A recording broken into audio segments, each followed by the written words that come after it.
pernah marah gak sama Tuhan?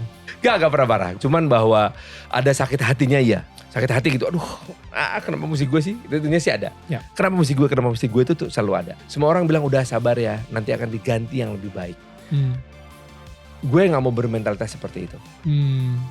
Ketika lu hilang dan lu bersabar menghadapinya, ya udah hilang, it's not going back, man. Itu adalah mimpi buruk setiap ayah di dunia ini gitu.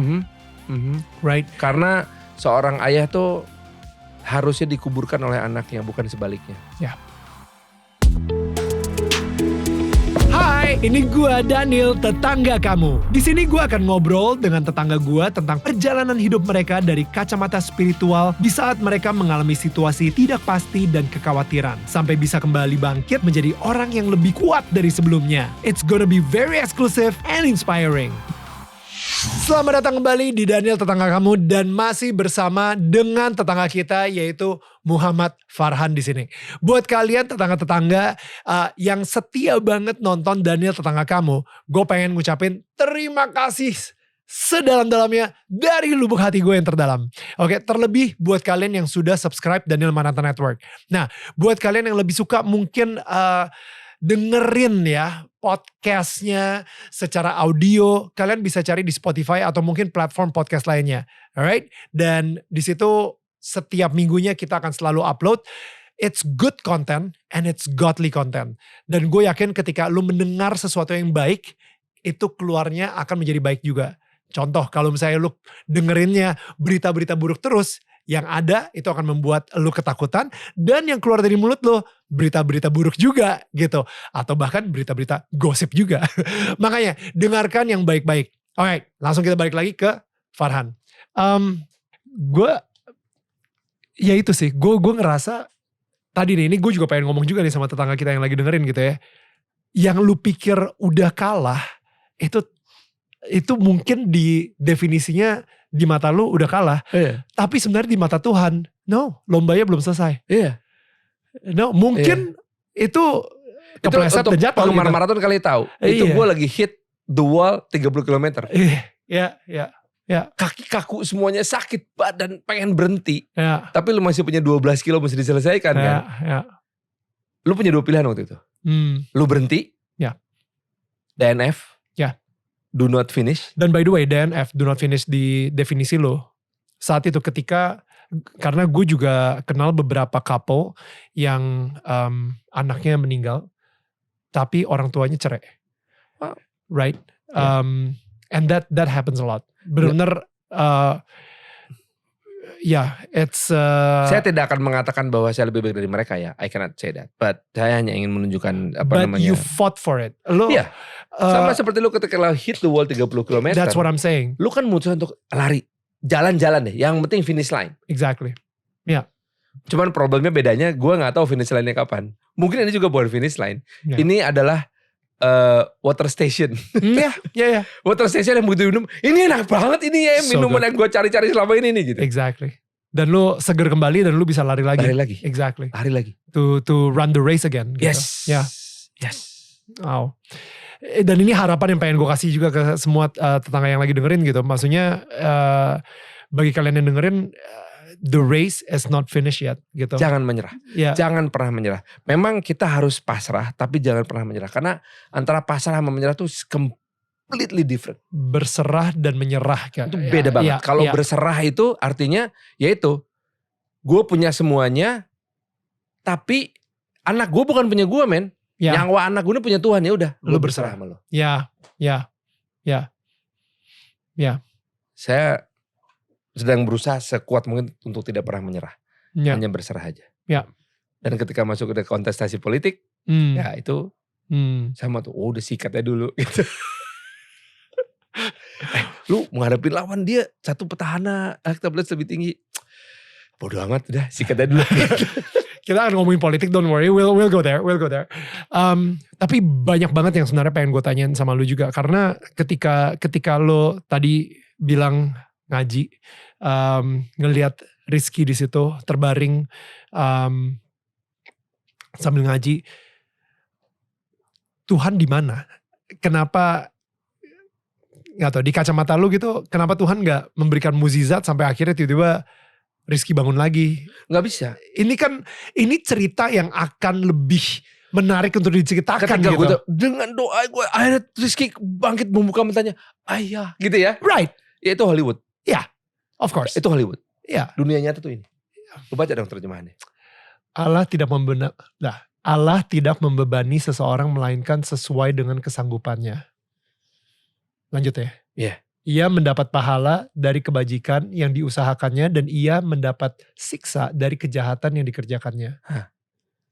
Mereka berdoa, "Ya Rab, kami, janganlah engkau hukum kami jika kami lupa atau kami tersalah. Ya Rab kami, janganlah engkau bebankan kepada kami beban yang berat, sebagaimana engkau bebankan kepada orang-orang sebelum kami. Ya Rab kami, janganlah engkau pikulkan kepada kami apa yang tak sanggup kami memikulnya. Beri maaflah kami, ampunilah kami, dan rahmatilah kami. Engkaulah penolong kami, maka tolonglah kami terhadap kaum yang kafir." Dari Jadi Al-Baqarah. Ini Al-Baqarah ayat terakhir. Ini favorit gue. Oke. Kenapa? Karena ini adalah inti dari berserah diri. Oke. Tell me more. Seapapun berat yang dikasih ke lu sama Ya. Tuhan. Ya seperti lu bilang tadi. Lu gak kalah. Karena menurut Tuhan memang kapasitas lu segitu. Tahan dong. Kenapa? Karena orang-orang sebelum lu tuh ada yang pernah terima beban jauh lebih berat dari lu. Apa yang mesti kita kerjakan kita menghadapi hal itu? Lu harus berserah diri. Tolong aku Tuhan. Ya Allah tolong aku ya Allah. Ya. Hanya engkau yang membantu gitu. Ya.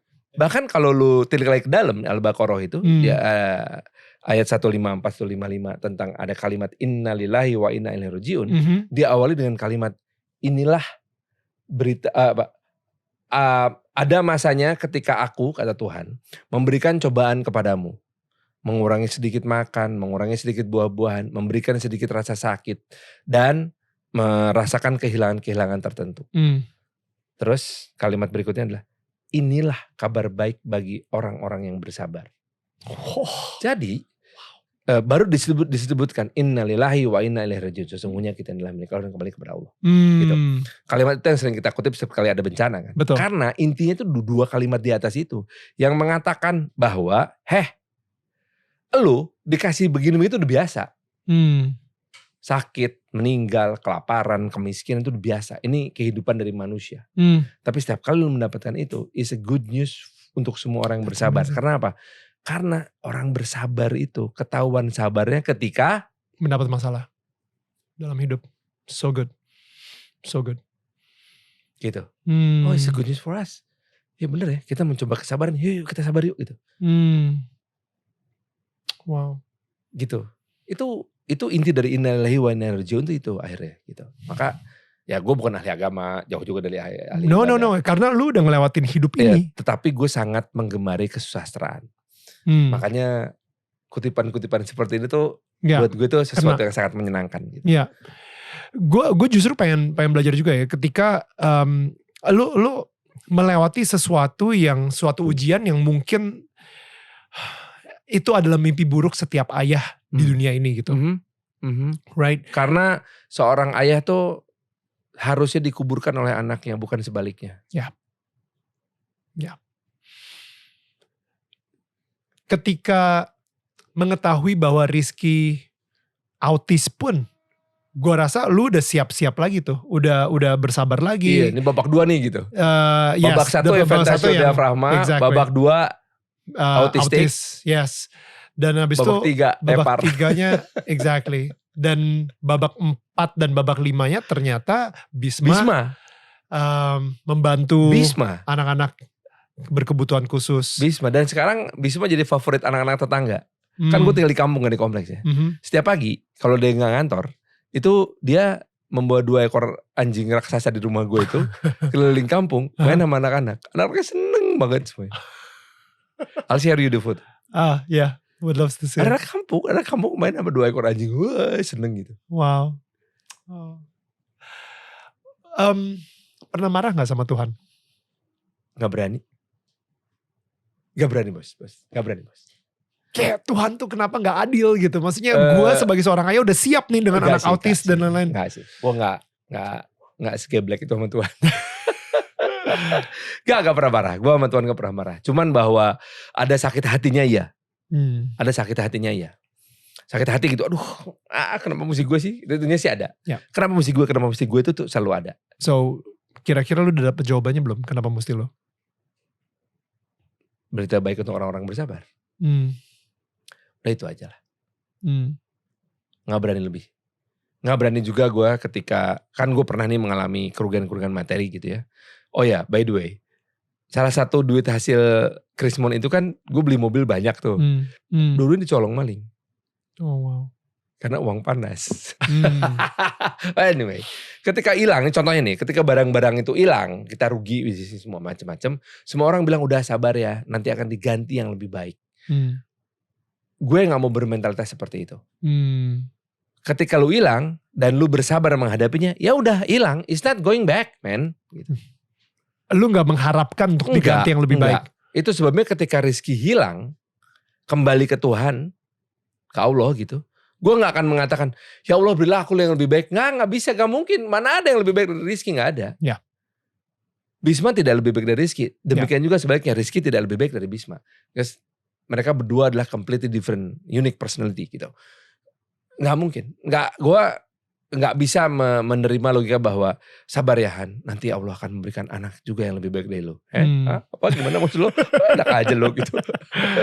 Iya, Gak gitu dong gitu. Gak gitu gue mikirnya. Jadi kalau misalkan hilang ya hilang, udah hilang. Mau apa lagi? You don't own it forever. Udah gak ada.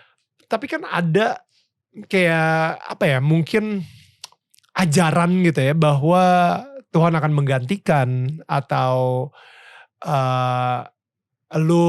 kita punya ekspektasi. Oh ya ada. Dengan berdoa. Oke, mungkin pertanyaan gue ganti gini. Kenapa lu masih berpegang sama Tuhan walaupun hal yang tadi gue bilang tuh, mimpi buruk seorang ayah terjadi sama lu, tapi tetap lu masih naro ini di kantor lu segede-gede gaban gitu maksud gue. Ini kan bukti bahwa lu tetap berpegang dan lu tetap masih sholat, lu masih berdoa sama Tuhan gitu. Ya masih, karena gak ada yang lain. Kita butuh pegangan bos. Banyak orang yang kena cobaan dan akhirnya benar-benar udah hancur banget. Dan mereka udah memalingkan muka mereka dari Tuhan. Dan hidupnya makin hancur. Wow. Bukan masalah materi ya. Ya. Mungkin dengan berpaling maka dia bisa jadi konglomerat kaya raya setengah mati gitu. Tapi deep inside gue tahu hidup mereka hancur. Wow. Karena mereka gak punya Tuhan. Iya, hidup gue sih babak belur. Tapi paling gak gue tahu bahwa Tuhan masih ada di situ. Di saat gue babak belur, Tuhan tuh datang bawa obat merah bos. Obat merahnya apa? Bisma masih sehat, gue masih dikasih rezeki, dikasih bonus lagi gue menang pemilu. Lagi gila kan? Tiga. Anak gue tiba-tiba kerja jadi guru kesenian. Itu tuh obat merah dan vitamin yang terus diberikan kepada Tuhan di tengah kita babak belur dalam kehidupan. Terus siapa yang mengasihi itu semua? Gak ada bos. That's so good. Gak ada. Gue gak bisa berpaling ke tempat lain. Gue gak bisa berpaling ke dukun, ke dewa matahari. Gak bisa, gue gak bisa bos. Ya. Babi ngepet itu tidak terhormat kan, ntar gue digebukin di Depok. Gimana, gak ada lagi, pilihan itu cuma ada satu. Logis aja gue mah. Ya. Iya kan? Ya. Iya. So now, untuk segmen yang terakhir, untuk ini, why politik? Karena apa ya? Gue ngelihat sosok Farhan di politik tuh lumayan mengejutkan. Maju Ci. Iya. Thank you. I feel you're an entertainer. You have values. Dengan kejadian anak lu ini kayak tiba-tiba lu kayak pivot aja gitu, masuk ke dunia politik gitu. Why politik? 2009, dari dulu saya sangat senang berpolitik. 2004 saya masuk tim suksesnya Pak Agung Gumelar sebagai calon wapres. 2008 masih ikut Pak Agung Gumelar jadi calon gubernur Jawa Barat. Terus 2009 gue dapat kesempatan meliput pelantikan Obama. Oke. Obama dilantik, boom gitu. Saya ada di Capitol Hill itu. Di Washington ya? Di Washington DC. Lu ngapain di situ? Jadi tamu undangan atau? Wah hebat banget gue tamu undangan. Ngeliput Pak. Gue tuh bawa Radio Delta sama TV One sama Kompas waktu itu. Dua wartawan Indonesia bisa masuk ke situ. Didampingi sama VOA, lembaga penyiaran federalnya Amerika. Nah gue masuk situ ngeliput. Dalam kepala saya ngelihat ya. Obama lagi dilantik. Di tengah 3 juta orang yang memenuhi Washington DC. Di suhu minus 8 derajat Celcius. Yang saya lihat justru adalah Monas. 3 juta orang di Monas sedang melantik perempuan Indonesia yang ternyata sosoknya adalah perempuan keturunan Cina, agamanya Buddha. Saya ngelihat Obama di Amerika itu seperti itu. Hitam, orang hitam, bapaknya Afrika, ibu sama bapaknya nggak nikah. Itu anak hasil luar pernikahan. Bapaknya kemudian kabur ke Nigeria, beragama Islam dan punya 7 istri. Karena salah satu bangsawan lah ini. Dan buku pertama yang yang ditulis sama Obama yang membuat dia mengantar dia menjadi presiden itu adalah Path of My Father kalau nggak salah judulnya. Segitunya loh. Dan artinya apa? Indonesia harusnya bisa ya. Disitulah saya mulai mendalami politik itu. Tentu tidak semuanya indah.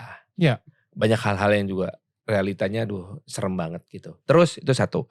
Kedua, sebagai seorang selebriti, sebagai seorang entertainer yang punya akses media kemana-mana, tentu kamu sering dimanfaatkan dan memanfaatkan itu semua untuk menggalang sesuatu hal yang berguna untuk orang banyak.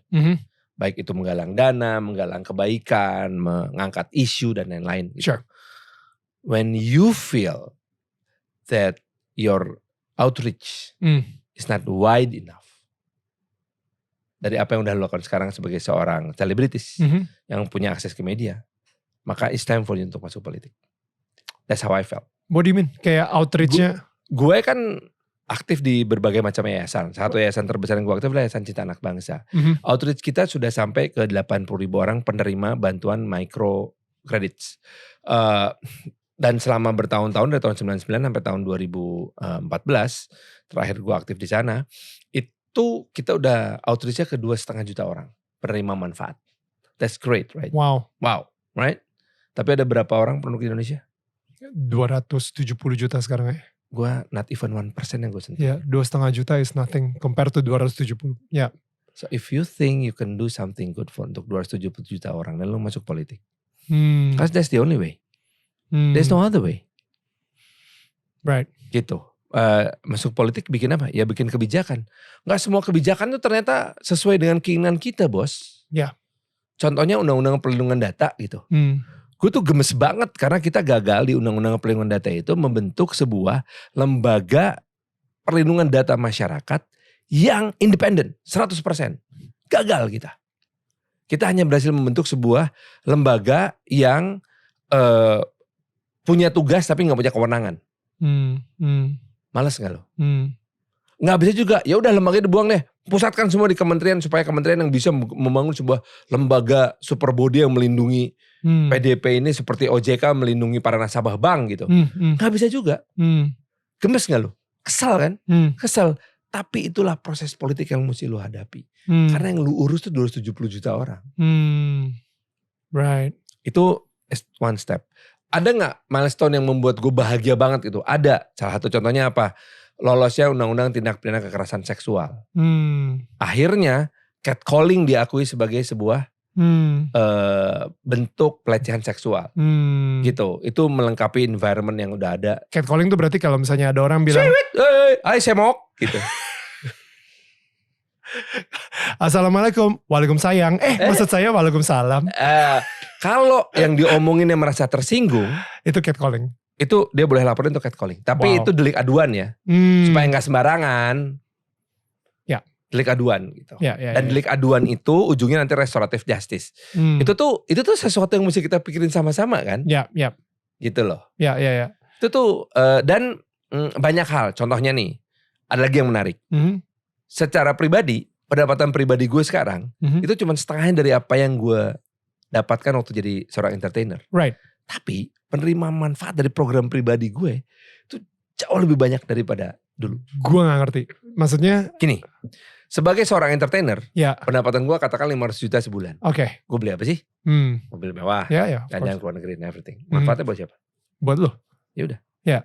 Tapi ketika gue dapat anggaran tiap tahun sekitar hampir 4 miliar dari negara, itu gue pakai buat beasiswa sekolah, gue pakai buat beliin beras, gue pakai buat penanggulangan bencana. Itu gak berapa banyak dapat manfaat dari situ. Ratusan ribuan orang mungkin.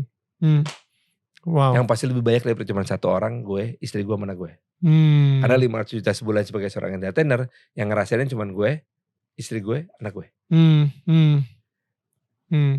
Wah. Wow.